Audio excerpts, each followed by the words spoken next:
Hello everyone, मैं आकांक्षा। आप सभी का मेरे यूट्यूब चैनल सैकी जीके पर स्वागत है।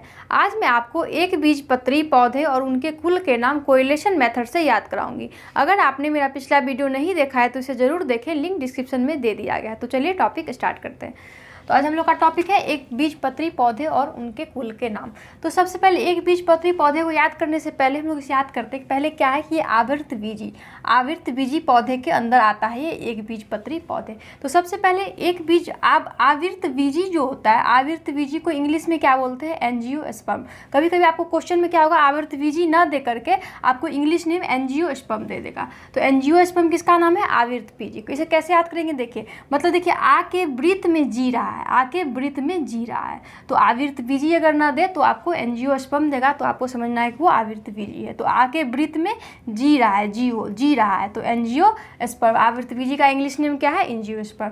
अब आवृतबीजी कहते किसे हैं? तो आवृतबीजी पौधे वो पुष्पीय पौधे हैं जिनमें बीज फलों के अंदर बंद होते हैं। जिनमें बीज क्या होता है? फलों के अंदर बंद होते हैं, उसे आवृतबीजी पौधे कहते हैं। ठीक है। अब देखिए, आवृतबीजी पौधे को दो वर्गों में विभक्त किया गया है, एक बीजपत्री और एक दूसरा द्विबीजपत्री। तो यही आवृतबीजी को दो वर्गों में विभक्त किया गया, एक है एक बीजपत्री पौधे और दूसरा है द्विबीजपत्री पौधे। तो आज हम लोग एक बीजपत्री पौधे को याद करेंगे। ठीक है। तो अब इसमें देखते हैं कि एक बीजपत्री पौधे में क्या होता है, इनके बीजों में केवल एक ही बीजपत्र पाया जाता है। इनका नाम एक बीजपत्री क्यों रखा गया? क्योंकि इसके बीज में जो है, एक बीजपत्री पौधे के बीज में केवल एक बीजपत्र ही पाया जाता है, इसलिए इसे एक बीजपत्री पौधे बोला जाता है। अब इसे क्वेश्चन में क्या पूछा जाता है आपको कि उसका पौधे दे देगा और उसका पूछ देगा कि वो किस कुल से, जैसे कहते हैं कि आप किस फैमिली से बिलोंग करते हैं, आप किस फैमिली से बिलोंग करते हैं। तो इसको जो है हम लोग को क्वेश्चन में क्या पूछा जाता है, जैसे कि लिलिएसी, ये जो पौधे हैं वो किस कुल के अंतर्गत आते हैं या किस फैमिली के अंतर्गत आते हैं। तो देखिए, लिलिएसी कुल का नाम है, फैमिली का नाम है, जिसे इंग्लिश में फैमिली बोलते हैं और हिंदी में अगर क्वेश्चन देगा तो कुल देगा। तो लिलिएसी जो होते हैं वो जो है लहसुन, जैसे लहसुन के पौधे जो होते हैं वो किस कुल के अंतर्गत आते हैं? लिलिएसी, जिसे फैमिली भी बुलाया जाता है। लिलिएसी फैमिली के अंतर्गत कौन से पौधे आते हैं? लहसुन आते हैं। लहसुन, प्याज और सतावर, ये तीनों जो होते हैं वो लिलिएसी फैमिली के अंतर्गत आते हैं। तो इसे कैसे याद करेंगे? तो देखिए, लिली है, लिली एक लड़की का नाम है, लिली एक लड़की का नाम है और वो क्या बोल रही है कि सुनो मैं प्यार, देखिए यहाँ अगर रॉ लगा देंगे तो क्या होगा? प्याज अगर जॉ यहाँ हटा करके रॉ लगा देंगे तो क्या हो जाएगा? प्यार हो जाएगा। तो सुनो मैं प्यार करती हूँ अपने वर से, मतलब लिली को एक लड़की है, वो क्या बोल रही है कि सुनो मैं प्यार करती हूँ एक वर से, अपने वर से प्यार करती हूँ। तो क्या हो जाएगा? लहसुन से सुनो से लहसुन, प्यार से प्यार हो जाएगा प्याज, और वर से क्या हो जाएगा? सतावर। तो लहसुन, प्याज और सतावर किस कुल के अंतर्गत आता है? लिलिएसी कुल के अंतर्गत आता है। तो यहाँ याद रखना है कि लिली जो है बोली है कि सुनो मैं प्यार करती हूँ अपने वर से। ठीक है। नेक्स्ट देखिए क्या है? म्यूजेसी। म्यूजेसी कुल के अंतर्गत कौन आता है? केला। केला का जो पौधा होता है वो किसके अंतर्गत आता है? म्यूजेसी कुल के अंतर्गत आता है। इसकी केला के फैमिली का नाम क्या है? म्यूजेसी। तो इसे कैसे याद करेंगे? देखिए, यहाँ और लगा देंगे तो क्या होगा? अकेला, केला अकेला। तो कोई भी आदमी मजे अकेला नहीं कर सकता, कहते हैं ना अकेला मजे। यहाँ देखिए मजे, तो मजे जो है म्यूजेसी में, देखिए यहाँ मजे, तो मजे कोई भी आदमी अकेला नहीं कर सकता। जब तक दो चार आदमी नहीं होता है तब तक कोई मजे नहीं कर सकता है। तो यहाँ मजे वो अकेला नहीं कर सकता। अकेला का क्या हो जाएगा? केला। तो केला के पौधे का फैमिली का नाम क्या है? म्यूजेसी। ठीक है। नेक्स्ट देखिए क्या है? पालमी। पालमी कुल का फैमिली का नाम क्या है? पालमी। पालमी के अंतर्गत कौन से पौधे आते हैं? तो देखिए सुपारी, तार, नारियल और खजूर, ये सभी जो है पालमी कुल के अंतर्गत आते हैं। तो इसे कैसे याद करेंगे? देखिए, कहते हैं कि पारी, सुपारी मतलब पारी, यहाँ पारी पल भर में खत्म, कहते हैं पारी जो है उसका पल भर में खत्म हो गया। जैसे क्रिकेट वगैरह में कहते हैं ना कि पारी उसका पल भर में खत्म हो गया, पल भर में, तो पल से क्या हो जाएगा? पालमी। तो सुपारी जो के पौधे जो होते हैं इसके फैमिली का नाम क्या है? पालमी। नहीं देखिए क्या? तार, यहाँ तार, तो तार का पेड़ जो होता है वो उसके फैमिली का नाम क्या है? पालमी। तो तार कहते हैं ना कि वो जो है ना, कहेंगे वो जो पर्सन है ना, तार को पल भर में जो कनेक्ट कर देगा, तार को पल भर में, बिजली का तार जो होता है उसको पल भर में कनेक्ट कर देता है, पल भर में जोड़ देता है। मतलब तार का पेड़ जो होता है वो उसका फैमिली का नाम क्या है?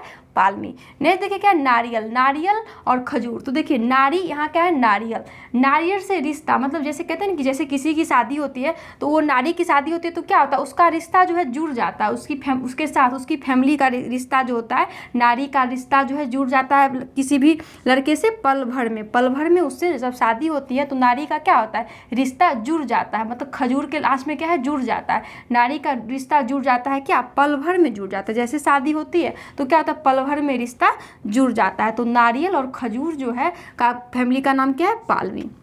ओके, नेक्स्ट देखिए क्या है, ग्रेमिनी, ग्रेमिनी फैमिली का नाम क्या है, ग्रेमिनी। ग्रेमिनी कुल के अंतर्गत कौन कौन से पौधे आते हैं, तो देखिए यहाँ है गेहूं, गेहूं मक्का। तो कैसे याद करेंगे, तो देखिए ग्राम, कहते हैं कि आप ग्राम में रहते हैं, जैसे आपसे कोई क्वेश्चन पूछता है कि आप ग्राम में रहते हैं या गांव में, ग्राम को ही गांव बोलते हैं, तो आप ग्राम में रहते हैं या शहर में रहते हैं, तो क्या बोलेंगे, हूँ, मैं ग्राम में ही रहता हूँ, मतलब हम लोग हूँ हाँ या ना में आंसर देते हैं, तो क्या बोलेंगे, हूँ मैं ग्राम में ही रहता हूँ, तो ग्राम में ही रहता हूँ, तो हूँ से क्या हो जाएगा, गेहूँ। अब कौन ग्राम में रहते हैं, तो देखिए काका, काका कहाँ रहते हैं, ग्राम में रहते हैं, मतलब गांव में रहते हैं। गांव में कौन रहते हैं, काका। तो गेहूं और मक्का जो है ग्रेमिनी कुल के अंतर्गत आते हैं। अब देखिए बांस, तो देखिए मेरे वंश, कहते हैं कि मेरे, कहते हैं वंश, ये इंडियन, यहाँ इसका वंश जो है इंडिया में ही रहता था। तो बांस, यहाँ पे देखिए बांस से क्या हो जाएगा, वंश, वंश मेरे जो वंशज थे वो कहाँ रहते थे, ग्राम में रहते थे।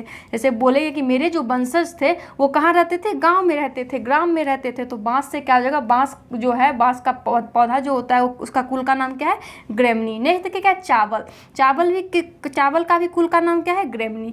तो देखिए यहाँ क्या है, वल, मतलब कहते हैं कि ग्राम में, गांव में क्या होता है, सब एक साथ मिलजुल कर रहते हैं, इससे क्या होता है, गांव में बल मिलता है, सभी पर्सन क्या, शहर में क्या होता है, किसी से किसी को मतलब नहीं रहता है, लेकिन गांव में क्या रहता है, एक दूसरे से बातें करते रहते हैं, तो क्या होता है, बल मिलता है, बल मिलता है, कहाँ मिलता है, गाँव में। तो ग्रेमिनी कुल के अंतर्गत कौन सा पौधा आता है, चावल का पौधा। नेक्स्ट देखिए क्या है, गन्ना। तो यहाँ देखिए गन्ना, जैसे कहते हैं कि गांव ग्राम में गन्ना करके बताइए, मतलब गन्ना का मतलब गिन के बताइए कि आपके ग्राम में कितने लोग रहते हैं, मतलब गिन के बताइए, गणना करके, उसको गणना भी बोलते हैं कि गणना करके बताइए कि आपके गांव में कितने पर्सन रहते हैं। तो गणना से क्या हो जाएगा, गन्ना, गन्ना जो भी है जो है उसका कुल का नाम क्या है, ग्रेमिनी। नेक्स्ट देखिए क्या है, जौ, जौ जो है वो भी ग्रेमिनी कुल के अंतर्गत आता है। देखिए यहाँ जार है, जैसे जार है हम लोग अपने ग्राम, जैसे कहते हैं कि जब पूजा पाठ होता है या छठ पूजा होता है तो सभी लोग जो शहर में भी रहते हैं वो कहाँ जाते हैं, ग्राम जाते हैं, अपने गांव जाते हैं। तो कहाँ जा रहे हैं, गांव जा रहे हैं, गांव जा रहे हैं। तो जा से क्या आ जाएगा, जौ भी जो है ग्रेमिनी कुल के अंतर्गत आता है। नेक्स्ट देखिए क्या है, बाजार। तो बाजार क्या होता है, गांव में भी होता है, बाजार क्या होता है, गांव में भी होता है। तो गांव में भी बाजार होता है, तो ग्राम में भी बाजार होता है। तो ग्रेमिनी का कुल के अंतर्गत बाजरा भी आता है। नेक्स्ट देखिए क्या है, बार, वार करना, वार, ज्वार, ज्वार में क्या है, वार, मतलब कहते हैं कि गाँव वगैरह में सुनते हैं कि ज़्यादा जमीन वगैरह के लिए क्या होता है, गाँव में वार करते हैं, गाँव में क्या करते हैं, वार करते हैं, मतलब लड़ाई झगड़ा करते, कहाँ वार करते, कहाँ वार करते, ग्राम में। ग्राम में क्या होता है, ज़्यादा जमीन के लिए लड़ाई झगड़े होते हैं। तो क्या हो जाएगा, ज्वार जो है कहाँ हो जाएगा, ग्रेमिनी कुल के अंतर्गत आ रहा है। यहाँ देखिए जो जार है, यहाँ भी जई रहे, जई जा रहे हैं, जई रहे, तो जई भी जो है, जई भी जो होता है वो ग्रेमिनी कुल के अंतर्गत आता है। नेक्स्ट देखिए क्या है, घासे, घास, जितने भी घास वगैरह होते हैं वो किस कुल के अंतर्गत आते हैं, ग्रेमिनी के लिए। तो आपको देखिए ग्राम में ही ज़्यादातर घास मिलेंगे, शहर में आपको आर्टिफिशियल ही घास मिलता है, लेकिन यहाँ घास जो है ग्राम में जो होता है क्या होता है, नेचुरल घास आपको मिलता है। तो क्या हो जाएगा, घासें भी कहाँ मिलती है, ज़्यादा हरी भरी घास कहाँ मिलती है, ग्राम में मिलती है। तो ग्रेमिनी कुल के अंतर्गत ही घास भी आती है। उम्मीद करती हूँ कि यह टॉपिक आपको याद हो गया होगा। आपको ये वीडियो कैसा लगा प्लीज़ कमेंट करके ज़रूर बताइए। Thank you.